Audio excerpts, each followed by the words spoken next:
सीढ़ी को दीवार से 25 डेसीमीटर हटाकर लगाया गया है। दीवार के आधार से सीढ़ी के ऊपरी सिरे की ऊंचाई ज्ञात करनी है।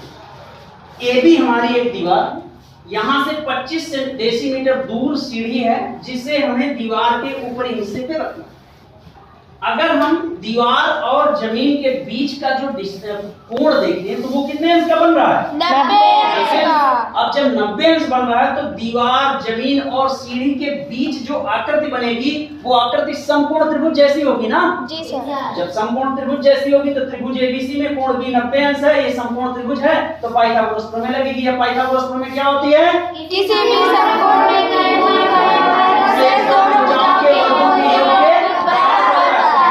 भुजा कौन सी होती है? समकोण त्रिभुज में सबसे बड़ी भुजा कर्ण होती है, या 90 अंश के सामने की भुजा कर्ण होती है। ठीक है, मतलब AC का स्क्वायर बराबर BC का square plus AB square. AC की वैल्यू रख दी है, BC की वैल्यू रख दी है और AB का मान हमें निकालना।